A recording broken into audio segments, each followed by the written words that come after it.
You are listening to a Clarkesworld Magazine podcast with your host and narrator, Kate Baker. Greetings, Clarkesworld citizens. I hope this podcast finds you extraordinarily well. This is our second story for the month of December. I hope that your holidays are going well. And as always, thank you so much for your support of the magazine. As we close yet another year, I want to say a very personal thank you to those of you who have reached out, who have supported this magazine both by word of mouth and financially. And if you can find it in your hearts to do so, please go to patreon.com/Clarkesworld to see how you can be a part of that. Our second story for the month is titled Things That Happen When You Date Your Ex's Accidentally Restored Backup from Before the Divorce. It's for issue 171, and again, December 2020. The story is by Lisa Nohealani Morton. Lisa Nohealani Morton's work has appeared in Lightspeed Magazine, Fireside Magazine, and elsewhere. She is also one of the assistant editors of Nightmare Magazine. Writing as Ellen Cooper, she published Congresswolf, an interactive novel about werewolves, congressional campaigns, and murder through choice of games. Lisa lives in Washington, D.C. with her partner and 2 cats. You can follow her on Twitter at LNMorton. So, my dear listener, I hope you can sit back, relax, and let me tell you a story.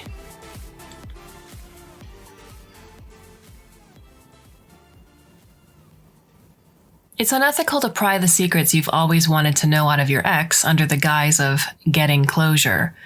The only reason you would need to know these things is so that you can turn around and use that knowledge on your partner, and that's a power you both agree to forgo when you got back together. No matter how much you wish you knew when that business with Rudy really started, and whether it was before or after. There are so many versions of a story that could have really happened. History is only writ in stone because it did happen that way, not because it had to. The backup insurance sells the idea of a rescue from unfortunate events. A resumption of life after a brief and medicalized caesura. But sometimes mistakes are made. Sometimes a car crash and a transposed digit means the wrong body gets cloned, the wrong consciousness downloaded, and everyone's past gets just a little more blasted than they expected. The lawsuits will go on for years, but as soon as your partner draws their first breath, they have constitutional rights, even under this court. And so they're processed and set free like any other clone. And of course, they go straight to you. Sometimes you get a second chance. Your relationship with the backup is a new beginning. The only way this thing has a shot at being viable is if you both treat the divorce like it never happened. Your partner and your ex stopped being the same person a long time ago. And if you hold them responsible for something another version of them did, you'll poison the whole thing from the start. We have to build a new us, totally separate from the old, you tell yourself. You keep telling yourself that until you start to believe it a little. Enough, at least, to keep turning down your ex's invitations to lunch. Plenty of time to have that meal when your mind no longer boils with invasive questions. When you've regained some equilibrium and learned how to respect your partner's privacy.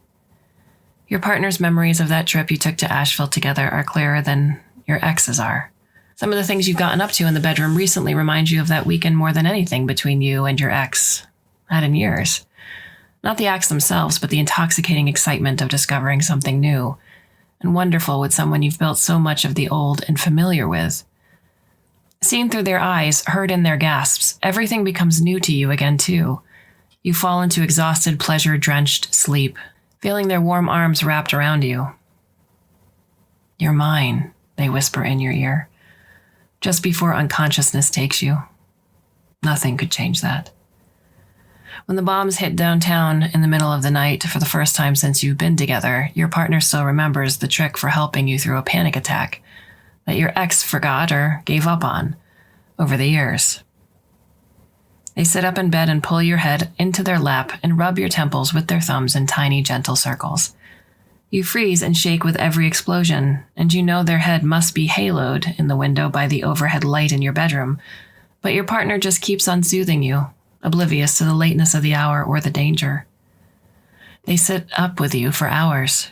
You both have to get up early the next day, but they never say a word about it. They chug a second coffee and just keep moving. When the nagging feeling that it's all going to happen again burns in the pit of your stomach, and you start tracking their movements and noticing statements that don't add up, You already know you're not going to leave without proof. So you don't spend too much time beating yourself up about it. You tell yourself it's not snooping if you're looking in their phone for the address you already know will be there. It's closer to home than you expected, but it's there. Most of the time, conversations with your partner are like things used to be before it all fell apart. Their political beliefs haven't taken that weird turn into centrism. Whatever happened to them that was so bad that they decided the costs of war were too high, it happened after the backup was taken. They still support the resistance.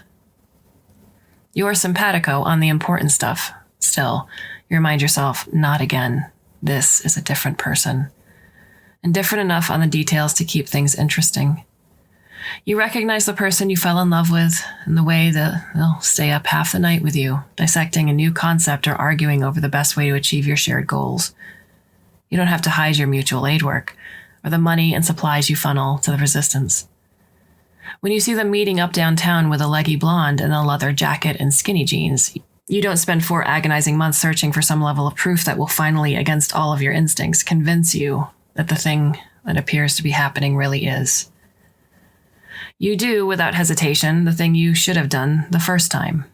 You call Tiana and let her know your plans. You make sure you have a safe place to go in case you need one. Then you sit your partner down to talk about it. You don't hide what you know or make them try to guess what it is you want to talk about. I know about the bombs, you say, with no preamble, and the boats.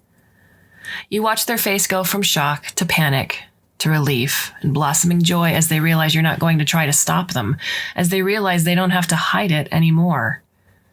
They pull out their phone to signal their cell leader, the leggy blonde, whose name turns out to be Rudy, and set you up for an introduction. Tonight? They ask, muting the phone mid-conversation. You start to nod, then shake your head.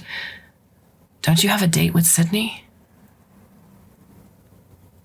Your relationship is no more closed than it was the first time, and they've been seeing someone new for a few months now. It's starting to look like a thing, although you haven't met their new paramour yet. Shit, they say, and turn back to the phone conversation for a minute. Wednesday? They say at last, and you nod, and they set it up.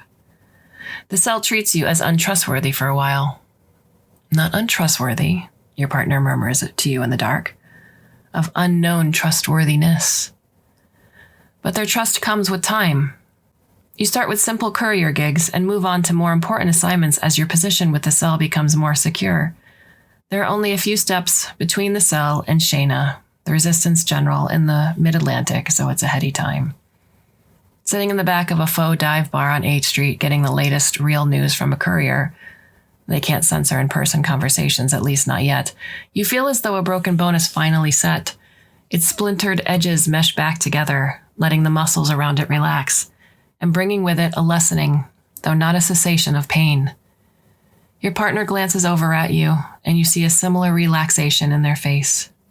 Finally, all the way together. For the first time, this time, or any other. You take your hand under the table and turn back to the courier to ask a question. Your first gig together is new and familiar at the same time. You're sneaker netting a flash drive to a member of a cell in Hyattsville, using a visit to a jazz night at a local meadery as a cover. The mead is good, and the band turns out to be made up of members of Airmen of Note. So the jazz is, as advertised, hot. While you wait for the contact to show up, you and your partner play a board game on the patio. You don't know what's on the drive and haven't tried to find out, and you've never done anything quite like this before, even though the feeling you get when you meet your partner's eyes is the same one you remember from running duet gigs with Bunny the first time around, after your ex bowed out of the resistance. It's the same fear, the same excitement, the same bone-deep sense of righteousness. The same knowledge that the two of you are making a difference to the only thing in the world that really matters right now, no matter how many normal lives are being carried on around you. It's an intoxicating feeling even more than the mead, especially when it's shot through with all the threads of what you and your partner mean to each other. While you're standing outside the Food Lion in Upper Marlborough at 10 o'clock at night, waiting for the dreadlocked kid in the wife beater that you're supposed to hand the surveillance drones off to, and only have a vague description of, your partner catches your eye from where they're standing, look out, and grins. with an edge to it that's just this side of maniacal. They purse their lips at you, making the silent sign that the two of you have used to indicate affection ever since you started dating the first time. They're 20 feet away and washed out under the parking lot lights, but you'd know that expression if it were sketched on a napkin, let alone on your partner's dimly lit face. So the feeling comes through. Warmth and love and belonging wash over you until you have to shut your eyes for a second to regain your composure. You want to go to them and fold them in your arms, kiss them like tomorrow is not just uncertain but entirely ruled out, but you just purse your lips back at them and blink back tears. Just then, your contact skates up on a board that lights up in a rainbow wave, flashing bright in the darkness, and you struggle, dazzled, to remember the passphrases that let you know that this courier is the real deal and not an imposter. When your partner's lover is shot and killed by security forces during a resistance op, you get that burning feeling of history repeating itself. The two of you can't go to the funeral. As far as you know, no non-resistance connection exists between either of you and their lover. But a relative's live streams it. You spend money the two of you don't have in secret for a pristine device and a really good VPN. You even cough up the premium for custom geolocation services, although it'll mean ramen packets for lunch for the next month. You select an IP that resolves to a neighborhood in Chennai that could plausibly contain other acknowledgeable mourners for added verisimilitude. There's a little room at the back of your house that might have been used as a nursery once upon a time. You set up everything there. Your partner walks into the nursery, surveys the setup, then turns to you, tears already forming at the corners of their eyes. You walk into the room far enough to reach them and fold them in your arms while they cling to you. You squeeze them tightly once, then twice, and press your lips to the suddenly sweaty temple. Pulling back, you stare into their wide, tragedy-filled eyes. They take a shaky breath and their eyes flick to the door. You take their meaning and you're moving before they have to ask. Kissing their temple once more, you turn and go, closing the door and leaving them to their private grief. As you walk down the hallway, a chip of ice freezes in your stomach and grows into a block as you contemplate what's coming.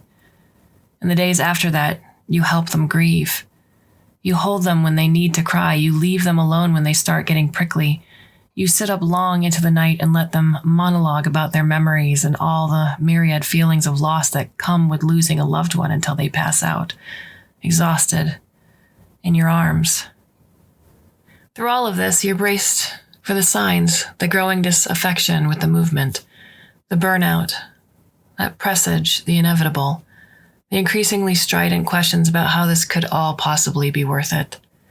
The new friends from sober, moderate circles who convince them that they can be a voice for peace and bring an end to the hostilities. The drawing away from you that will only accelerate as the gravity of your relative political positions continues to pull you apart.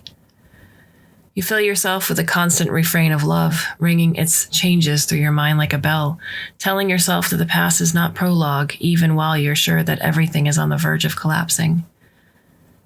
You hold this posture of tension for several uncomfortable months, but the disaffection you're expecting never comes. Your partner mourns, and bitterly so, but it never overshadows and drowns out their feelings for you or causes them to repudiate their life's work. They monologue late into the night about what their lover meant to them, and you stay up and listen, but in the end, when they're wrung out, tear-stained, and heavy breaths like they've run a marathon, they cling to you like you're the last thing in the world and say, "I'm so glad you're here. Thank God you're here with me." They start to take riskier gigs, though. Things that don't just hurt the regime, but embarrass it. Ops that risk retaliation and response with overwhelming force.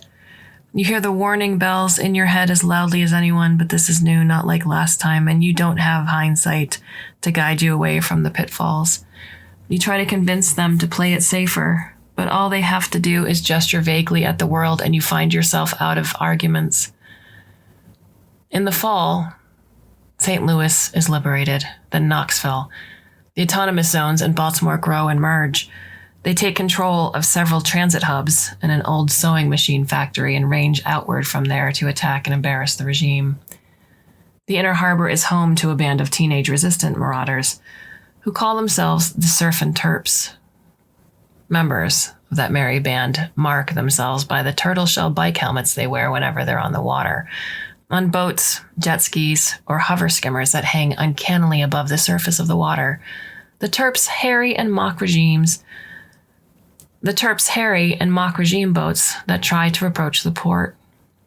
The military is still staying out of the whole thing, so the resistance doesn't have to worry too much about shooting tonnage above the size of a sport fishing boat or a catamaran, although the boats sometimes approach from tidewater in large numbers. The Terps rule the waves, bobbing and weaving, the skimmers dipping from side to side in a way that appears to defy gravity. With sonic weapons developed by UMCP's engineers and tasers stolen from the unmarked federal police force occupying the city, they drive the regime's useful idiots back again and again, jeering at them loudly each time the boaters retreat from their latest attempt. Flanking the conflict on both sides are streamers, darting in and out of the edges of the fight on their skimmers, protected by the unspoken but violently enforced ban on attacking journalists and other bystanders. Neither side feels like it has sufficient propaganda momentum to claim a moral victory without carefully controlled coverage, and the international press gets into the game as well, making it even more risky for the regime to crack down. Videos with titles like "Don't Point That Thing at Me, Boy," and "Derpy Terpies Get Their Comeuppance" proliferate online night after night in an endless dance for dominance over the public conversation. Your last mission together starts off bad and gets worse. It was supposed to be a simple extraction. Someone was meant to be snatched by the cops at a demonstration in DuPont, and you were supposed to play the part of a protester spontaneously leaping to her aid, one of many, peeling her away from her attackers and helping her melt into the crowd. You've been a character in this kind of flash mob before. Whoever is feeding you intelligence from MPD has to be way on the inside, so the resistance gets advance notice of a lot of moves like this. It's important to protect everyone you can. That's the secret to sustaining the movement. We all stand and fall together, as Shayna declares in her videos. You take up station next to your partner, hands and fingers linked. Just two more semi-anonymous bodies between the arrestee and the feds, making yourselves into human shields against the violence you know could come. Every time you've done this before, the cops have backed down. It's inherent to your strategy. You show up with an overwhelming number for this very reason. They can't kill you all. Except they can, over time. They can give you the death of 1,000 plausibly deniable cuts. They can wear you out on the shoals of restoring order and protecting property. Each bit of brutality not covered by the press provides cover for the next round of escalation. The size of the massacre that the cops are unwilling to perpetrate grows in proportion to their fear of losing. They turn the temperature up, slowly, while the pressure rises, and every resistance victory makes the next gig more dangerous. A greater and greater force of numbers is needed as time goes on to show them that you're not to be trifled with or retaliated against without consequences. This time, somehow, the resistance misjudges that count. Badly. This time, the cops aren't willing to take their obvious L and walk away. This time, they fight. Cop streamers weave their way in and out of the fracas. The resistance hasn't anticipated this show of force, so they only have one streamer of their own, chugging down the street on an old and coughing Vespa. A chorus of "Stop Resisting" floats up from the ranks of feds in their unmarked uniforms. Batons rise up and whip down in an old familiar rhythm. The cops beat you back, but their cries grow louder and more theatrically frightened, despite their dominance over your forces. Hamming for the cameras to keep that sweet, qualified immunity. "Keep your hands away from my gun," one of them shouts, the well-known prelude to a kill. You exchange looks with your partner, not even glancing to see if anyone is going for the aforementioned gun. They nod. You break together for the exits before this goes wronger than it already feels. They get you while you're running for the alley. "Keep moving," your partner urges, but they're kettling from both ends of the block as they were uncharacteristically smart enough to block off the side exits, so that conveniently jumpable and well-scouted wall you'd marked on Monday is no use to anyone. They surround you on all sides before you realize what's happening. They recite the required warning so fast, you know they never intended to give you a chance to comply. Put your hands down. Stop resisting. Stop going for my gun. They chant in unison as your heart falls into your intestines. And they open fire. You dive behind the concrete pillar of the facade of a Greek restaurant just in time to escape their bullets. Your partner is not so lucky. The first slug hits them in the ribcage as they're sprinting for cover. The surveillance video will later show. They throw their arms out to both sides and start to flail in pain and panic as the bullet bites deep into their flesh, plunging at a downward angle through one lunge and a kidney. The highly publicized autopsy will note that this wound alone might have been enough to kill them, although it's not the only one that they'll take. Cataloging the rest of the shots is not worth it. You do it nonetheless, every time, in their ever-changing particulars, staring empty-eyed at the screen as the events of the day play out over and over. Freed by that first shot, the cops open fire as one. The explosive roar of the rest of their bullets almost feels like an afterthought, compared to the soul-piercing, life-ending power of that first one. You can't help counting them, though. The second, and the third, and the 45th. The sight of your partner jerking under the fuselage is an image you'll wake up from for the rest of your life. Your partner is killed just a few minutes before the cavalry arrives. Shayna herself shows up to extract you from her botched extraction, but you're too blinded by grief and rage and a formless, unending terror to appreciate the acknowledgement of your partner's importance to the resistance, or in fact, to be aware of almost anything that's going on around you. You help Shayna's forces drive the feds back, and the sense of unity you feel as you push them out of resistance territory pushes the shouldering darkness from your brain. For a while, anyway. You don't allow anyone to accompany you long after midnight to retrieve your partner's body. You bring it back into the makeshift resistance camp in the Walmart parking lot, stumbling in a fireman's carry that lets their sludgy blood soak into your clothes and your skin. You resist the people who try to take the body from you at first until Shayna jumps in front of you. Talking soothingly, like she might to a cornered animal, she keeps your attention until exhaustion or capitulation forces you to your knees and makes you roll your partner's corpse out across the painted lines of the parking spaces. Seeing them lying there like that, something catches in your chest and your breath judders to a stop. Minutes pass before you can drag in a real breath in order to let out the wail that feels like the only thing you'd know anymore. You learn how to breathe again, in fits and starts. You feel like the pain will never recede, but gradually it does. One day you'll wake up and go nearly 2 hours after breakfast before your throat closes up and you can only suck in air in great gasps punctuated by long silences. And it's the marker of the beginning of a new world. The war goes on behind the scenes. But everyone understands that you need some time to lick your wounds. They give you space. Shayna sometimes looks like she'd like to offer you more, but in the end she keeps herself to herself. After a month or so, you start running gigs again, just simple courier runs at first, but eventually bigger stuff. Charlotte converts to autonomy, then Somerville. It starts to be worth tracking resistance territory on a map. 6 months later, you have lunch with your ex. It's the first time you feel able to look at their face without crying. You meet them at the diner you grew up in together. It's long since closed and burned down, but it's neutral ground for you both in a way that's hard to explain. Your ex takes your elbow, and together you walk down the road. Well, of course, I don't have your way with words, your ex says, and you shudder at a phrasing that never sounded so smarmy before. Suddenly, you're desperate to live in a world where everyone has at least a basic way with words, if not yours, and they speak their truths as best as they can without an eye for concealment or power plays. Suddenly, you realize that for the past year, that has stopped sounding like a luxury. Your ex's tone is a bit whiny, and why have you never noticed that before? How can they be nothing like your partner when they are them? Disorientation sets in as you remember that once you considered your ex the original and your partner the interloper. A fresh wave of loss washes over you. The things that were lost and the things that have gone before and all the illusions that have fallen. I'll have to see what the pod thinks of that, your ex says. And you realize for the second time in your life that the two of you will never be one soul again.